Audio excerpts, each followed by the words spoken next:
What's up, everybody? My name is Joshua Yoder, and welcome to the Joshua Yoder Show. Today, I am joined by, I guess you could say, he is the president of wrestling, the man who knows how to fix problems in the world of indie wrestling.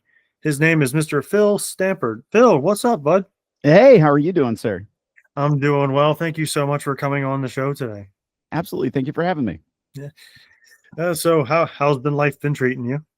Staying busy, which is good. I like to be busy. So I'm not one for the down moments. I'd rather be like occupying my time and doing something. Well, no, fair enough. I mean, I'm more of a steady kind of person. I don't want to be too busy, but yet I don't want to just sit around and do nothing all day.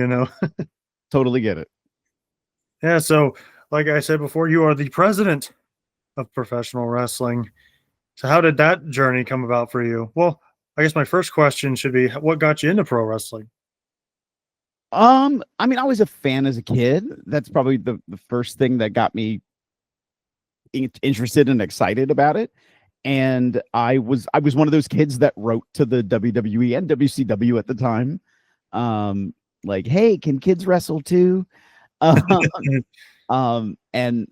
did not hear back from the WWE. So some of those letters that I've seen, like I know Scotty Duhati did the same thing basically, and he got a letter. I know somebody else as a kid did the same thing. Got a letter back from the WWE. I didn't. I got two letters back from WCW. That basically just said, hey, thank you for your interest. Stay active, stay interested. You need to be trained, and typically you have to go to a training school. You have to be at least 18. And buy our book of reputable training places, but I never bought the book. I kind of wish I did. And so I learned, as a young kid, oh, you have to go get trained to do this. There's a process. And so I just stayed active and stayed as a fan, and was like, this is something I really, really want to do. And at first, though, when I got out of high school, because they said also in this letter, you typically have to be at least 18. So when I got out of high school, I was like, well, I have two paths. I can pay for wrestling training, or I can pay for going to school. And, being my height, I was like, okay, this is already going to be an uphill battle. But I also was like, I need to have a backup. What if something happens? Hey, I have to have a career. I have to have a job. I have to have money. And so I decided I'm going to go to school. But while I went to school, I started working in the back for different companies. And then a couple years later, I ended up going then to get the physical training that I needed to be in the ring. So it in the end, it all worked out. Yeah. So what'd you go to school for? So I have an associate's, a bachelor's, and a master's now. So I have my bachelor's was in mass communication. I went to community college, and I have like sort of a general arts and sciences associate's degree, but I also got a counseling certification for alcohol and drug counseling. And then my master's is in higher ed administration and counseling psychology. Nice. Using psychology is perfect for wrestling. But yes, I would say yes. But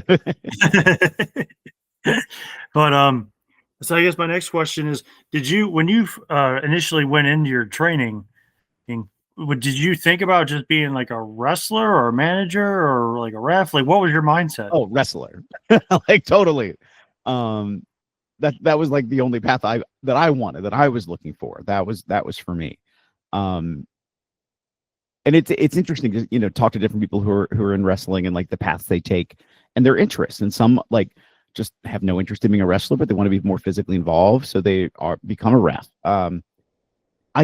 I hate to say that I know some people who are good managers, like really good, but there's also not a lot of people who I see really go into it for the managing component.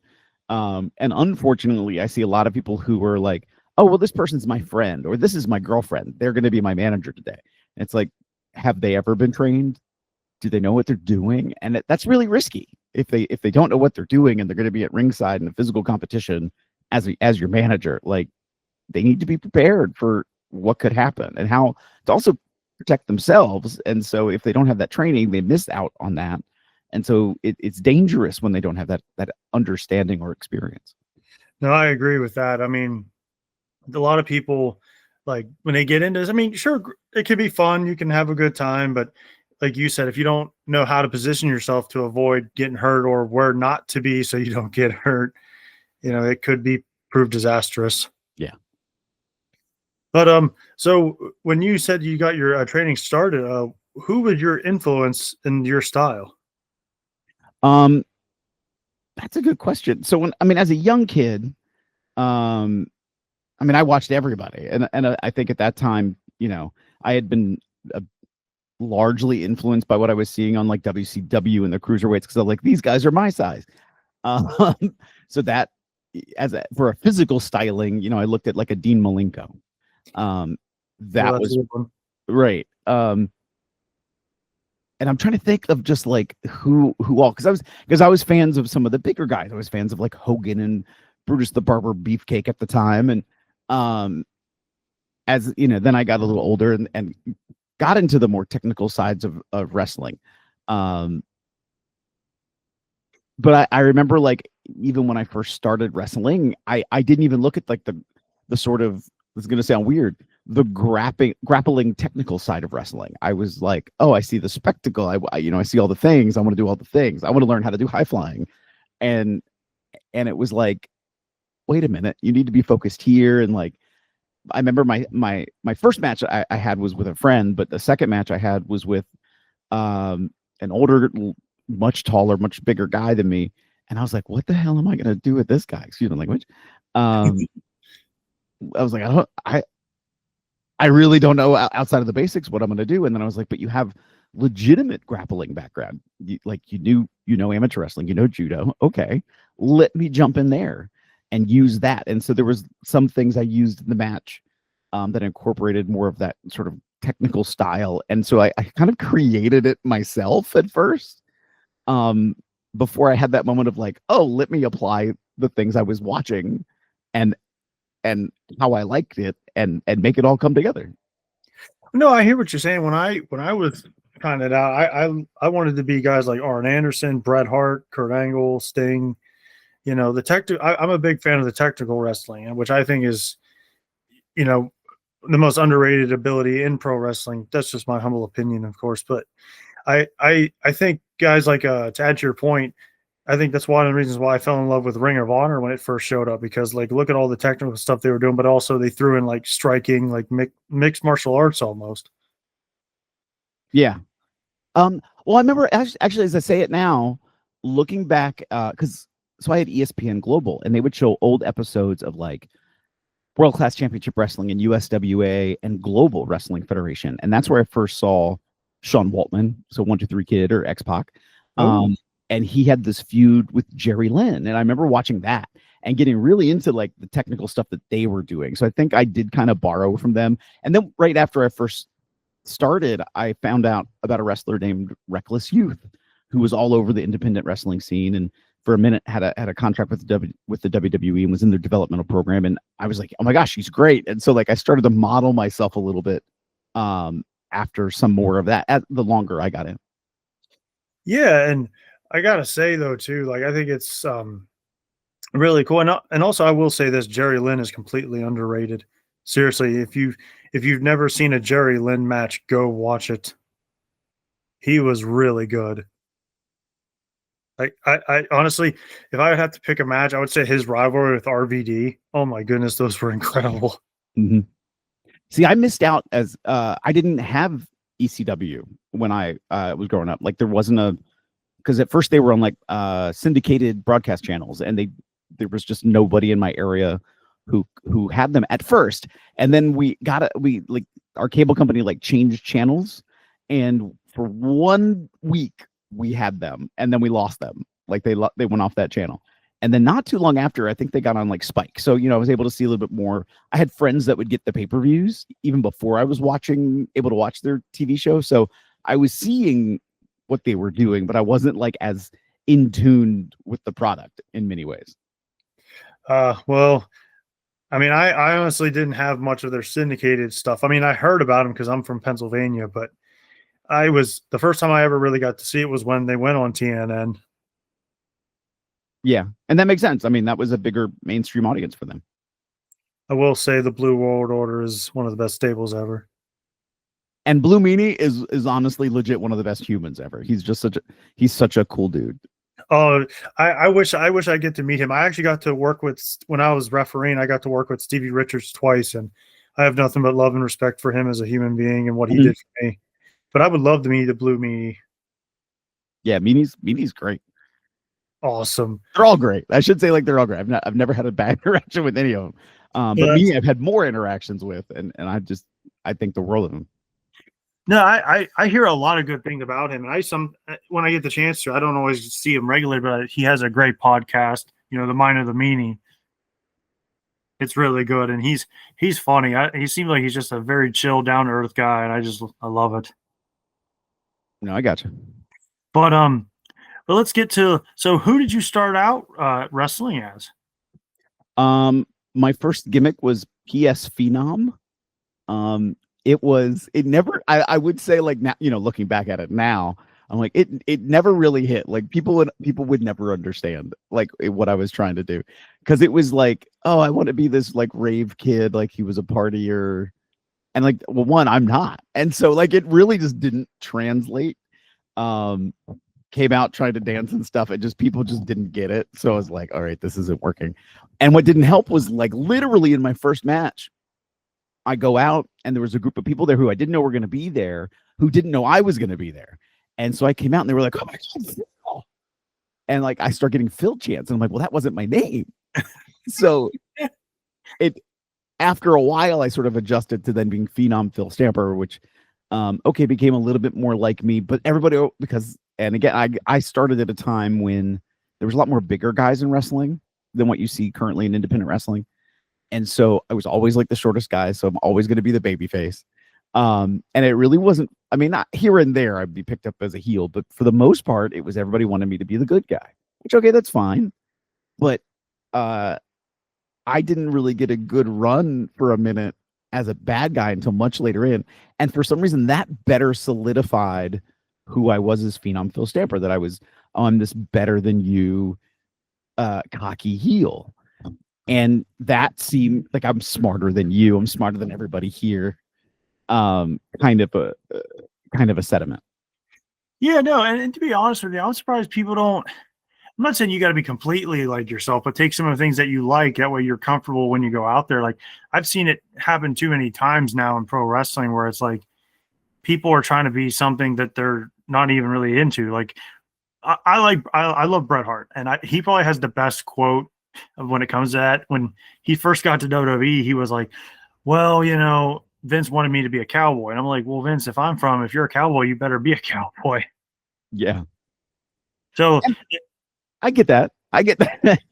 Yeah. And also, and it makes sense too, because you have a couple degrees. So it's like, it makes sense that you could use that, be like, hey, look how much smarter I am. I mean, yes, and I've also learned that, in some places that doesn't work well. Like it worked really well to be a heel, but then translate being super smart as a good guy. Like, so you have to adjust. And then it became like, as a good guy, it was, no, I'm much more fun loving Phil.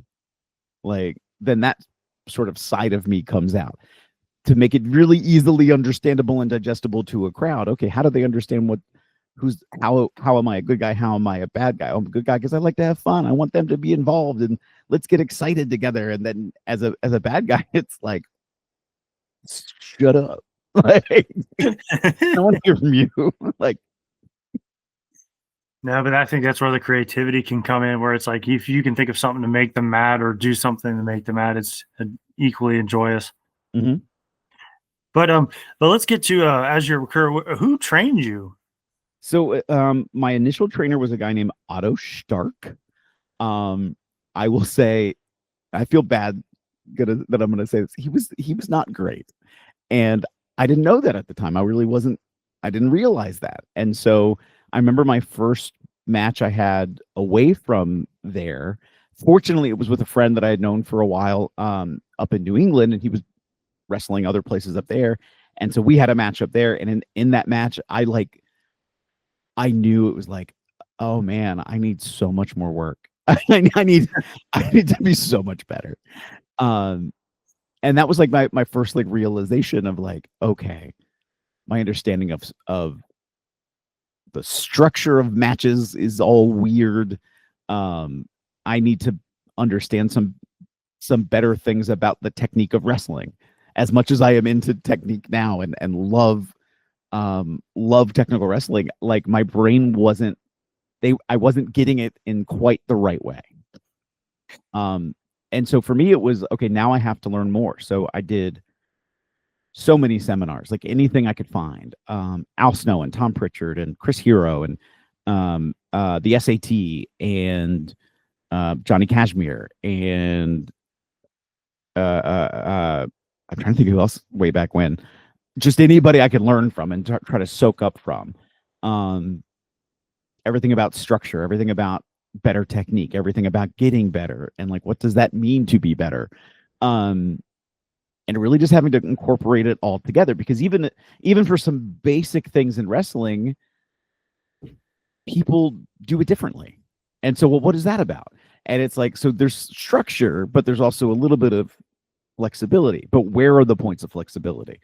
And it was like I was very fortunate. My friend that I had my match with was willing to be like, hey, do you know, like, you need more work? And I was like, yes. and so like he gave me very critical feedback early on.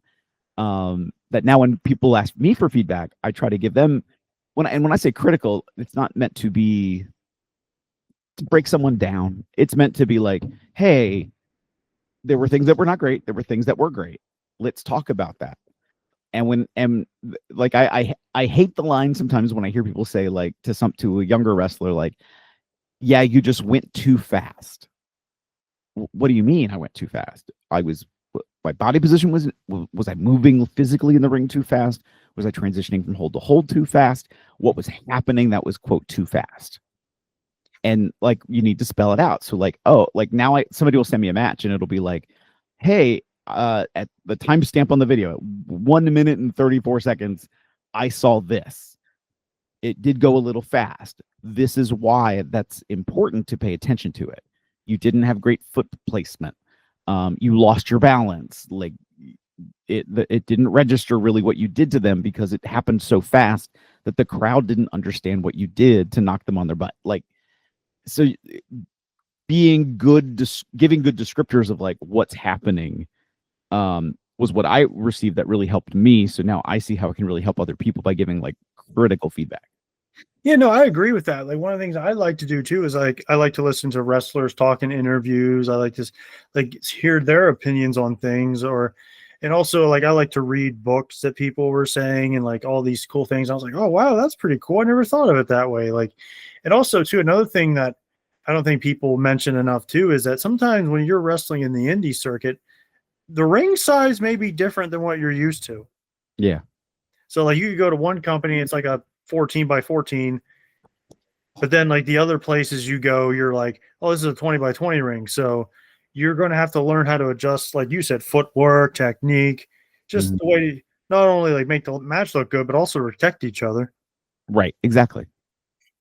But I guess one of the things that I've always been interested in and it's probably one of my favorite characters I've seen in a long time, especially in the independent circuit. How'd you come up with the president of wrestling, Phil Stamper? How'd that come about? So I was at a point I'm trying to remember about when, maybe about 10 years ago, where I was like, I knew something physically was wrong. I was having pain down my arm.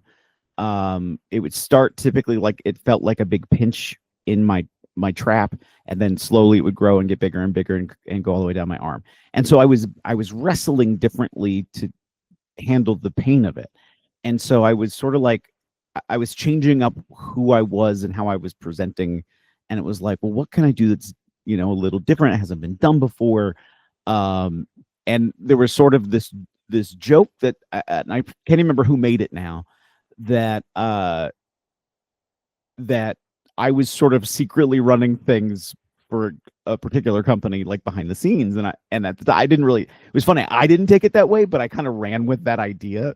It's like, oh, hey, it's like I'm running things here. It's like I'm the president, because the president doesn't need to know how you change the light bulb, but they need to know how to get to the person who changes the light bulb.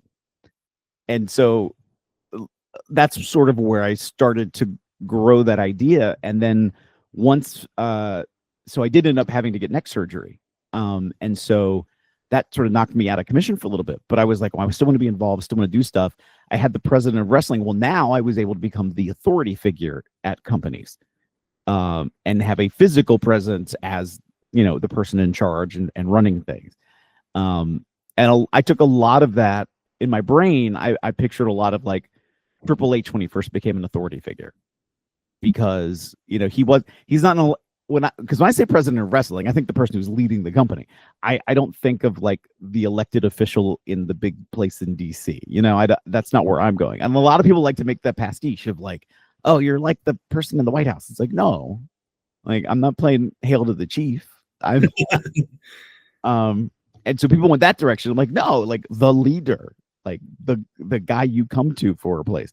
And so that started me on that path. And so now I've been when I had stopped, especially once I sort of stopped wrestling more regularly. I still wrestle now, but I had taken a little break after my neck surgery, especially.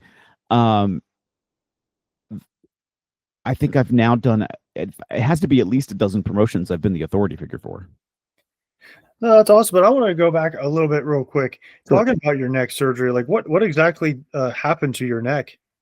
So fortunately, it wasn't like a sudden well, I don't know if I should say fortunately. It was not a sudden impact injury. So it wasn't like I didn't break a vertebrae. I didn't so it was like long-term wear and tear. So like I said, I would start sometimes getting this pain in my neck. That was just like a big pinch. It sort of right in my trap, like right where your neck and shoulder meet, and it would just grow and get bigger and bigger, bigger. It also moved down my back a little bit too. And at first it was like, I don't know what this is. And so I would go to physical therapy and they'd work on it, and then they would sort of get better. And then it would suddenly flare back up and get worse again sometimes there wouldn't necessarily be a physical motion that happened to it to make it feel worse. It would just start feeling bad. And so finally, when I went to go get an MRI done, the doctor sat me down and he was like, okay, I want you to do these exercises. So I did these exercises, and he's like, okay. And he grabs a model of a neck and he goes, so when we have neck surgery, we do da, da, da. And I was like, wait a minute, neck surgery? I thought we were going to talk about like cortisone shots or something. Like we're going neck surgery. That was a big shock. So it ended up being, I had two discs that were decompressed. And on one of them, actually on both of them, they decompressed out to the back. So they went into the spinal cord. And then on one, it went out in one direction, and on the other, it went out on the other direction, as well, to the left and to the right. So it was pinching the nerves that were coming out of the vertebrae. So I have cervical fusion in my C5, 6, 7, where they put in metal spacers between your vertebrae, and then it solidifies as they put bone scrapings into, and so it solidifies as one big piece of bone. They cleared everything out to make more open pathways for all the nerves coming out. And the spinal stenosis, very fortunately, like once that pressure was off, that healed sort of by itself. It was, I don't want to say funny, but looking at the imagery of it, it was like you could see the discs pushing into the spinal cord. And then after, I think it was like 6 weeks after my neck, I did another MRI, and you could see where it had been compressed, and now you just saw like these two little bumps. It's like, oh, okay. So fortunately it healed. Unfortunately, I still have some nerve issues that are connected to it. Like I can feel, fortunately I don't have any like loss of sensation or numbness or anything like that. But because apparently I had been in a situation where the nerve was pinched for so long that it started to pull away from muscle tissue. So especially lower in my hand, it has some challenges. But I can hold things. The random thing I find is like I'll be walking down a hallway and I suddenly find like my hand is oddly clenched. I'm like, and not like in a fist, but like it'll be like contorted, like sort of like a this, and I won't feel it, and I'll be like, what is that about? And I can move it back, and it's fine, and it's normal. Um, it's just a weird situation of the nerve in the hand and arm, like sometimes don't know what it's doing in rest, and so it just starts to clench, and so I just have to relax it. No, I kind of deal with similar situations, but mine is just because I have cerebral palsy. But there's definitely that is definitely a scary thought when you're trying to do something you love and you're like, oh man, like this is what's happening. Like, I mean, you probably were scared to get back in the ring for a while. I was, um, and it was a slow progression. Um, and even when I first got back in, like I think the first time I ran the ropes was like 6 months after the surgery, and I thought I was doing okay. And I ran the ropes the first time, and there's a sort of a whiplash effect when you hit the ropes. Oh yeah. And I was like, oh, that's uncomfortable. Um, my camera just oddly died. Um, uh, I'm still here. I don't know why it just died by itself. I looked at the screen and it went away. Anyway, um, but while I was there trying to, build back up my ring stamina, I was even able to bump, and I was like, okay, this feels good. Somebody near me like tripped, and I reached out for them and caught them, and I like pulled every muscle from like my arm down my side. Ouch. Because the muscles just hadn't all come back yet. Like people don't realize, like, really when you have any surgery, you lose so much strength. Your body's defenses like all cause everything to sort of shut down in that area. So like when I first had my neck surgery, it was like, do not lift anything heavier than a soup can. What? Because the musculature is different. The nerves are all like firing all weirdly because they're like, where am I? like, wow, I can. It's sort of like they were literally being choked out, and it's like, oh, now I have air and oxygen, and I can move and do things. But there was no strength because they had separated from muscle tissue. So there was a concern of like, you might not have strength. Well, fortunately, I found out this the hard way. My right arm had strength. I never really lost it after the surgery. My left arm, right after surgery, it took a little longer to come back. So like I was at the store, was with my nephew, and I had to pick up like, I can't remember if it was like oil or transmission fluid. I think it was a thing of transmission fluid. Picked up my right hand, no problem, moved it to my left hand, and it instantly just went to the floor. And I was like, oh, I'm not ready to pick up things yet. Oh, jeez. And that was weird. It was weird. It was surreal. And it came back. Like it took time, but it came back. And my first match was a battle royal at a company in West Virginia. And I was running the ropes, everything was fine. I was running, I was bumping, everything was fine. And somebody punched me. And the feeling that I had, I was like, oh, I wasn't expecting this sideways recoil. I've been trying to run the ropes to make sure like that recoil was good, but the sideways motion of getting punched was like, oh, that sucks. Jeez Louise. I mean, how long did it take for you to say to get like comfortable, like moving around, or did you just feel like maybe I should just tone it down? A little bit of a mix. Like, it was, like I said, it was about 6 months before I was like, let me get back in a ring and see how I feel. It was a yearish before I think I had that battle royal. And there's some people who do better than that. There's some people who don't do as well as that. So, I thought, I felt pretty fortunate. I did feel like I'm gonna have to change some things about how I work because I can't move the same way. I can't do some of the same things. And I was more worried at the time of, because my left arm still was weak, even after a year, even though it was getting better and I could weight lift and do all this stuff, it was still like lagging a little bit. And so it's like, okay, I have to figure out how to move a little bit differently. Even a couple years later, I actually had to think about it. It was another battle royal. I went to give somebody like an overhand elbow, like a Dusty Rhodes elbow, Oh yeah. and my arm, I couldn't raise my arm higher than my shoulder, And I was like, oh, that's weird. I'm gonna punch you instead. And because I couldn't get my arm up. And I'm like, what's going on? And it was something to do with like just how the muscles were sitting, because the muscles were all tight now, because the neck moves differently. And it's like, okay, so it just took time. It's fine now. Like, it's so weird now that I so rarely think about the neck surgery, until it sort of kind of like comes up in a conversation like this. And even more recently about it, a little, I think, about a year and a half ago, I tore my ACL in my left leg. And so that's been taking up so much of my time and effort and attention to get that back on track. Because unfortunately, there was an issue in the surgery and I have nerve damage there. So, again, not like tingling or pain, just like actually a loss of sensation in my left leg.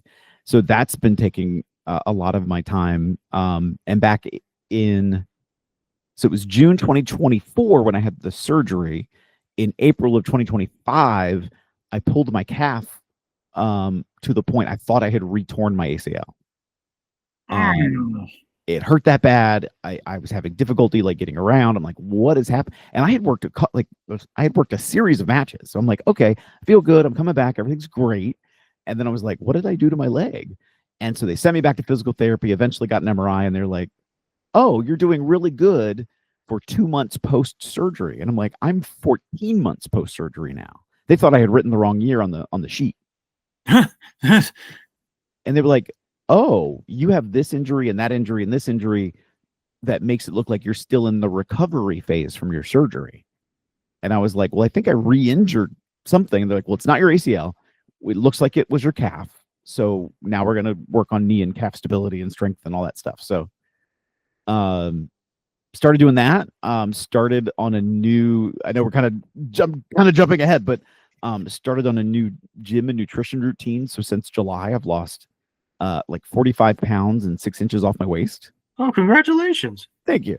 So really have been focused on that, and hoping that will continue to help improve all of these odd little joint pains.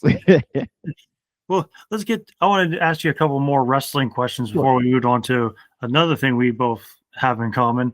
Pro wrestling wise, I've always loved your outfits. Every time you come over, I love them. It reminds me of the Grand Wizard, and also some classy Freddie Blassie. Fair. I was like, where did you find these outfits? You always look stylish, my friend. So part of me is like, there's a part of the story that maybe I shouldn't tell. But I mean, I would always wear a suit. Especially as an authority figure. Typically, it would be like, button-up shirt, black pants, black suit. I for some reason never thought other colored suits looked well on me, like a blue suit, a gray suit. So I always wore a black suit. And I worked for this one company out of state. I was away. I won't say where. Maybe I'll be nice. and somebody there took exception to the fact that I was being brought in as a voice, that I was doing commentary and announcing. And he was really upset. And so after this one event, I come home and he vague posts. I'm gonna probably botch the wording, so I'm paraphrasing a little bit. These people in their black suits who come into my area and think they can do a better job than me. And I was like, well, not only can I do a better job than you, I'm going to look better than you. And he wore some of these crazy suits. Now I think mine are better and flashier. His were like comic book characters and like, there was artsy stuff, like pictures that like, here's a baseball player and it's replicated 50 times down the arm or something like that. So I was like, okay, what can I do that's different than what he's doing, but it stands out? And at first I wanted to go, the full, if you've ever seen like the Barnum and Bailey circus, like a big time circus, like what their ringleader looks like. I wanted one of not the stereotypical like Halloween costume ringleader, but like these cloaks of like these big grand like sort of cloaks was really what I was looking for, and I couldn't find them.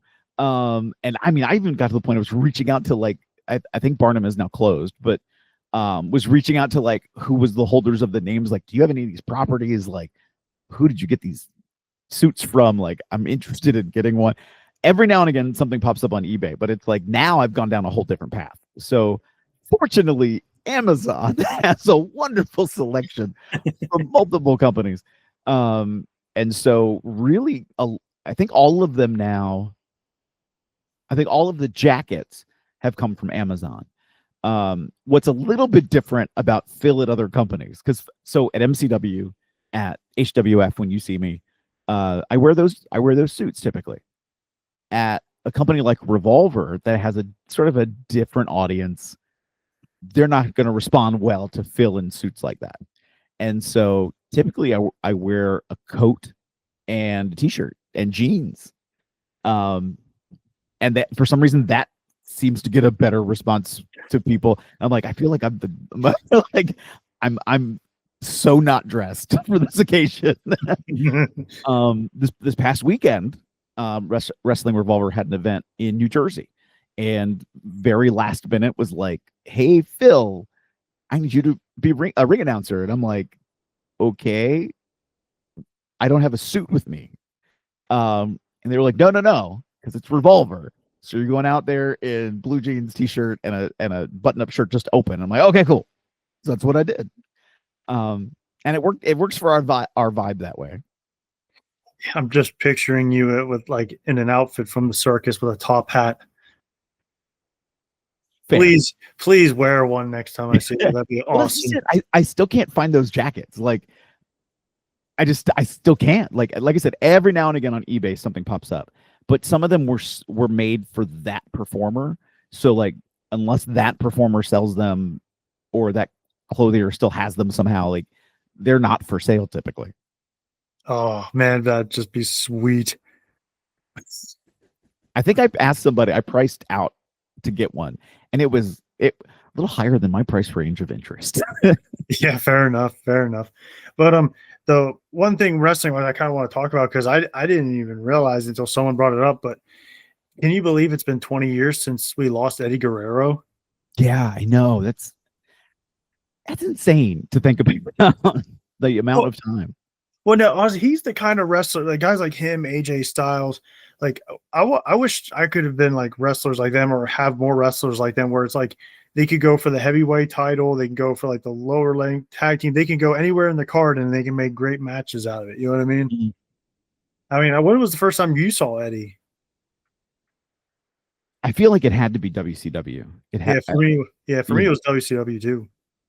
I think by then though, I knew the Guerrero name. You know, the Guerrero's family had been wrestling for a long time, so I knew the name even by the time I saw Eddie. And I want to say maybe, I feel like I did. Did I see Eddie in ECW? I might have. I'm trying to remember if that's accurate, or if my brain's like pulling in randomness. But I think I did. I believe he left in mid '95. He was there in ECW. So I would have been watching some of those pay-per-views at that time.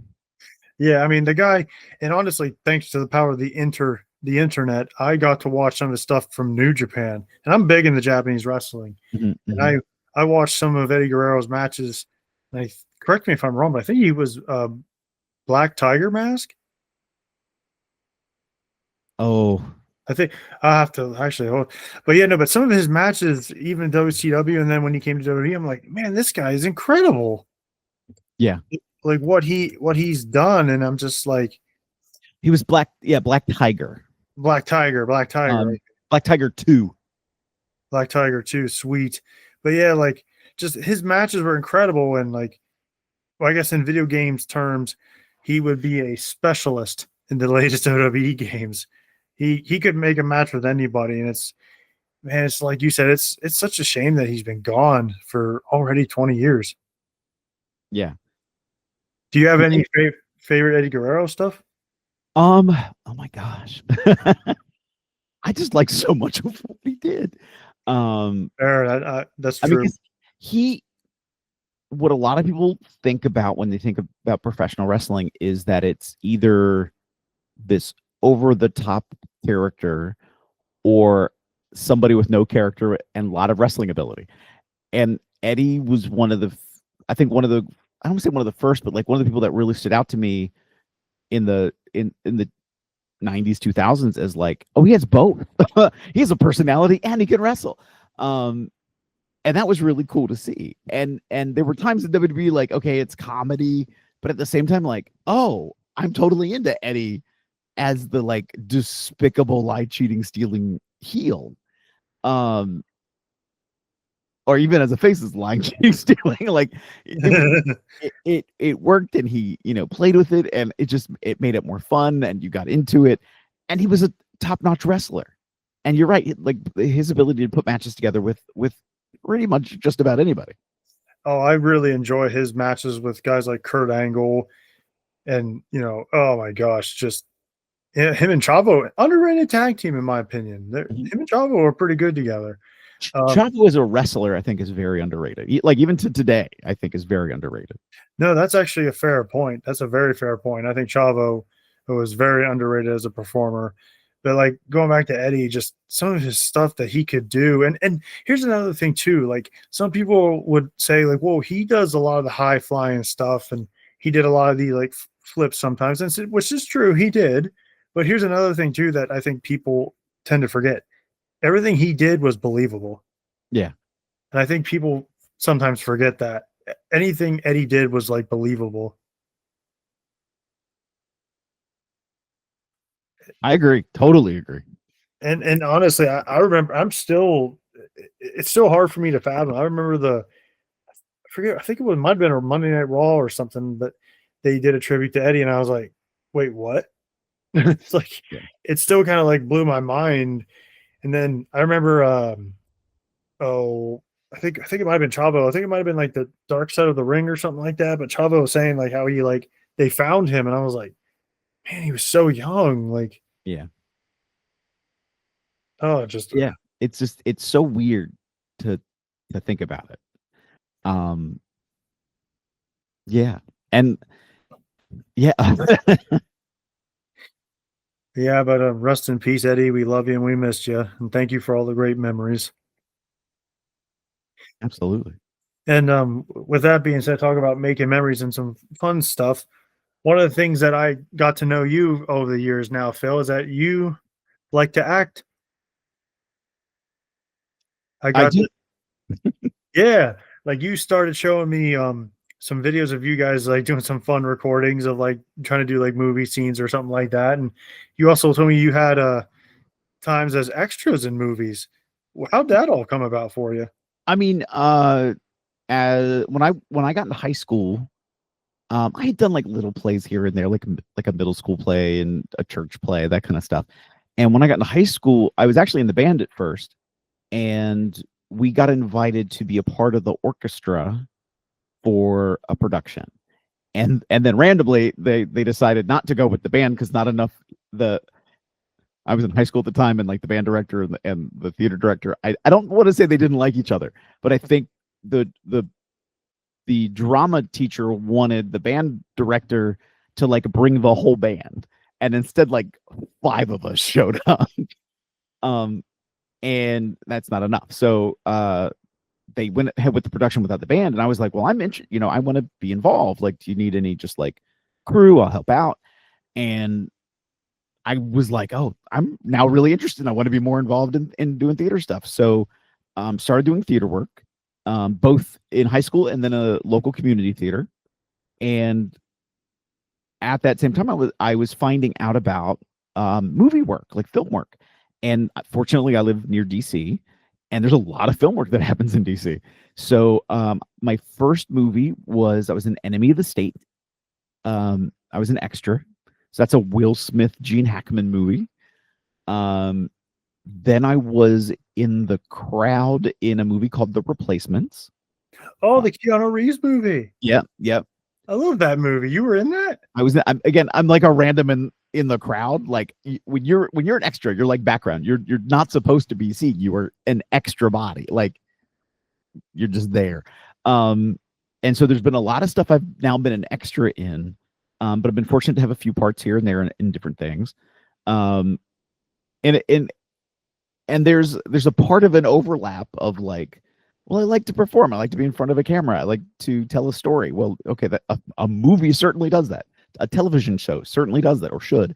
The little like now when I'm doing like the more recently like my submission hold Sunday videos, I'm not trying to be like, okay, watch me do this move. It's like there's a little vignette around it, like because I want to make it more interesting. No, that's awesome. And like, how many movies have you said you've done? Oh gosh. Well, I used to go by my IMDb, but now my IMDb has a lot of wrestling stuff on it. So I think when I looked the other day with including some wrestling stuff, it has over 150 credits. Wow. But then again, like I said, a lot of that is wrestling stuff right now. So like I need to go back and be like, I have a resume somewhere. And that I guess it's funny. I keep it in my email account, and when I get asked for like, hey, apply for this part, I just sort of forward that resume. So I haven't actually looked at my resume in a minute. No, no, that's awesome.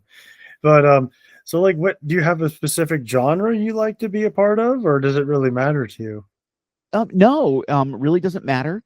Um, I there are genres I want to do. Like I've been in a couple horror movies. I kind of want to do another horror movie for a minute because I had done a few sort of back to back. I was like, I want to do something different, but now I kind of miss doing horror movies. Um, I've never done a Christmas movie, and like as cheesy as this sounds, I want to be in a Hallmark Christmas movie so bad. Well, hey, it's that getting to be that time of year, bud. And I mean, yeah. I guess I was I was an extra in one we filmed last spring. I might be off by a year. I think we filmed 2 springs ago, and it came out this past Christmas. It was it was the Something Family Christmas. It was on BET. And it was like I was a party goer at a wedding. Well, you certainly know how to bring the party, huh, Phil? There you go. But all right, I guess talking about movies and stuff, what movie do you think, whether it be one that's already been out, out, or anything current, is there ever a movie you're like, man, I wish I was a part of that? I mean, I'm also a big sci-fi. Sci-fi. I shouldn't say big. Maybe particular sci-fi genres. I'm a fan of. I'd love to be in a Star Trek movie. Because I'm a big Star Trek fan. As a kid, I was a big Transformers kid. Like, Oh, that's a good one. super huge. And so they have filmed a lot of Transformers in DC. And every single time I've never been picked, not even to be an extra. And I'm like, man. And I've had friends. I have a friend who's the voice actor for some of the Transformers in the video games. I have multiple friends who've been extras. I've had multiple friends who've had small parts when they've come to DC, and I'm like, pick me. Well, yeah, you hear that, people? Let's get Phil in a Transformers movie or video game. That would be amazing. I, I've done a fair amount of voice work, but it's been what they call like industry work. Like it's typically for like a company or like a training video or something like that. I would love to do like a regular a cartoon voiceover, or oh my god, a Transformers movie where I'm the voiceover. That would be great. But I'd love to be in it. Oh no, that would be awesome because me being a writer, I remember a while back, my brother Cody, he used to work he worked with CBS Sports. He's a video editor, and his coworker invited me and my twin over to the actual CBS, and they showed things like the writers room, and I was like, wow, I would love to be able to help write like maybe a comic book or help write a video game, like anything just to help make a movie, because I'm a bit of a dork, so I like sci-fi and gothic and stuff like that, and a lot of B movies. but yeah, no, that'd be so cool to do something like that. You said, would you do video games as well? Oh yeah, totally. I'd do like if it has a story to it, I'd love to do it. Honestly, I would love to been fly on the wall for The Crow. I love The Crow. That was a good. I'm big in this, like you. I'm big in the sci-fi. I would have loved to like help write like Halo or maybe do something original. Like I haven't got to watch it yet, but it's like an independent movie. It's called Blue World Order. I got to watch that. That does look kind of cool. I'm fortunate that I have pretty decent hearing, and so like my friend who's a voiceover actor, who did the Transformers game, he's like everywhere now, and so like I'll be watching a random commercial. Oh, there's Daniel. I'll be playing Star Trek Online. Oh, there's Daniel. I even messaged him like one time when I heard his voice. I was like, "You played this character, didn't you?"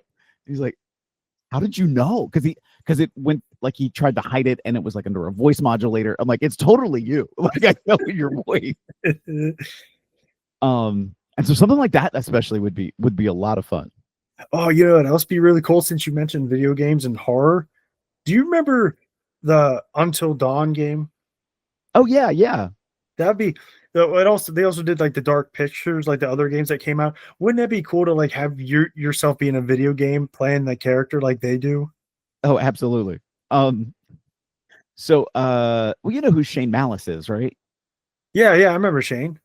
So Shane invited me up one time to Pennsylvania because they were filming a movie, and it was like, oh, it's just a small part, it's just going to be the day, and I was like, oh yeah, that's cool, and so came up and did it, and he moited me, um, and I just let out like this like death rattle scream as he kills me, and but like genuinely, because I'd never worked with him in a film way, and the person who was directing I'd never met before, and I was like, was that okay? And they were like, oh my god, how could you even ask that? Like that was great. Like we don't want to change anything. I was like, oh, that's really cool. And they were like, that. How did you do that scream? And I'm like, I don't know. It just kind of happened. Dude, that's awesome. And I'm just out of curiosity, do you have any do you do B movies? Oh yeah, totally. I was in a series of B movies. That were horror movies. They were ninjas. It started with ninjas versus zombies. Then it was ninjas versus vampires, and then it was ninjas versus monsters. In the first two, it was more an extra, like definitely background. There's some friends of mine who like to play a drinking game with Can We Spot Phil and for ninjas versus zombies. And if you did and took a shot every time, you would probably be hurting a lot because I'm there a lot. I didn't realize how much. I mean, they put me under makeup and wigs and all sorts of stuff. And that's when I had hair. Uh, um, and so it was the third movie, the Monsters movie, I actually had like a role in.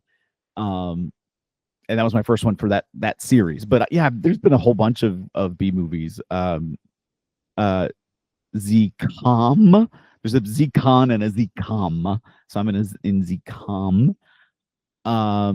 A whole bunch of, I'm trying to remember all the names of it. I've been on a couple television shows, so I've done some of the investigation discovery shows, like how they committed a murder kind of reenactments. And so like I did one that was Who Killed Jane Doe, and I was a suspect. And then I was in a show called Evil Twins that happened to be about amateur wrestling. And I got initially I got hired because they wanted somebody to be a specialist in wrestling, like a wrestling consultant. Couldn't think of the right term. And they were like, "We're so short on actors. Like, do you want to act?" I was like, "Yes."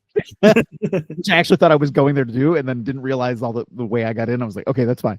And so I ended up playing like 5 different parts because they were so short staffed. And I'm like, hopefully no one's paying too much attention to the show because they're gonna think I'm the same character. And it's sort of funny in a bad sick way because what I realized when you're filming that it's surreal because there was a moment where it's like, this isn't fiction, this is the retelling of a real tragedy. And it like I had that moment of like, oh, this is like real people, it hit for a second. And one of the characters I played actually ended up killing more people than what the show was about, than the characters the show was about. And that was weird. That was just weird. No, I hear what you're saying because I remember. You remember the Texas Chainsaw Massacre? Oh yeah, totally.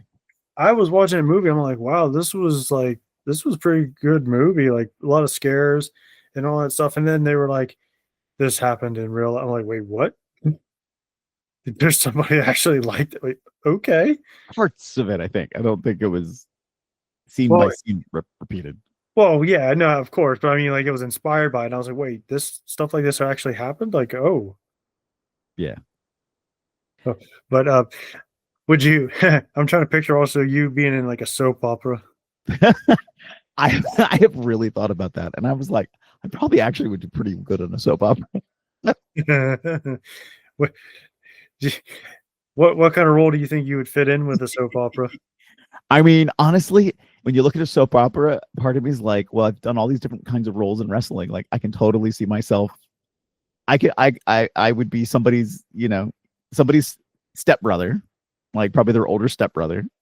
I could be the bartender. I could be somebody's boss. Like I can see a lot of different stuff where I could maybe plop in depending on the setting. Um, and that's the fun thing. Like there's a lot of different ways you can be dropped into something. Um, and so there is sort of a running joke because I don't tell anybody my age. Um, and it comes from an acting thing. Um, I had auditioned for a part, I didn't get it, and the same casting company called me like the next day, and they were like, "Hey, we want to be upfront. You didn't get this part, but we really liked you, and we want to bring you in for this other part. Do you mind submitting for that?" And so I submitted all my stuff in, and at that time, my resume did have my birth date on it, and they called back like a couple of days later, and they were like angry. Why would you even apply for this part? You're the wrong age. I was the wrong age for the part by 1 year. And I was like, you called me because you thought I looked like this part. It's acting. What does it matter what my real age is compared to the age of this? I've come in for casting calls where you wanted a 5'7" bald white guy and you cast a 6'3" redhead. Like what? And Dude, that's weird. so it was like, all right, fine. So my age doesn't show up on my resume. Um, Funny enough, my and this is my acting resume. This is not like my office job resume. My height is on my acting resume because that is important for certain roles. And I applied for a film, got it, showed up the first day on set, and they were like, "You're short," and I was like, "Yeah." It's on my resume. Like I didn't hide it. I didn't lie about it. I didn't disguise it. Well, you're a pro wrestler. You're supposed to be a monster. And I'm like, thanks. And so they put me on a basically all the shots I'm on a box all day because I needed to be taller than everybody. Jeez. Man, it's tough business to get in. Right. Oh Lord. I've been at film shoots. Like, there's a lot of with independent filmmaking and independent wrestling. Sometimes there's a lot of very similar overlaps. And I remember actually the first day I was on set for Ninjas versus Zombies, and I think I told the director this. I can't remember if I did or not, because I became friends with him later. I had a camcorder in my bag because I had been to so many wrestling things that they didn't have a camera. And so I was like prepared just in case there wasn't a camera at a film shoot. Like it makes no sense to say it out loud, but at the same time, like it makes perfect sense because things have gone seriously wrong at film shoots too. And so just dumb. Yeah. No, and honestly, you can say that a lot about filmmaking, which I'm like, I always thought it'd be cool to just, you know, I don't know if you ever heard of this, but there's a video game series called The Movies.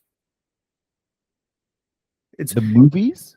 Yeah, it's basically like The Sims, except you take like a build a studio from the ground up and try to make it into the movie business. Okay. I always thought that'd be cool because like I said before, I love B movies. So like, because I like to see if anybody could like try to make it or like move on to bigger things. Yeah. It's kind of like watching indie wrestling almost. And some do. Like it's like in and I keep referring back to the Ninja Zombie stuff because where I was in my life at the point, I had done a lot of film work. I had stopped for a little while, and so it was my first like film back, and it was a neat production, and it was a lot of fun to work with. And Daniel, who I keep mentioning, is who I met there, and he's gone on and he's voiced Donald Duck. Like I said, he's done so many video games. He's done like all these other things that I keep seeing and hearing his voice on. And so it's like, oh, like he's gone up there and made it. The couple other folks like moved to Los Angeles, who and then have done a lot of other film work too. So like a lot of people do, and they go on and have great successes. Not everybody does, and it is definitely a hard business. And even the people who are making it are now, especially in the era of streaming, are struggling because the way you get paid now is a lot different.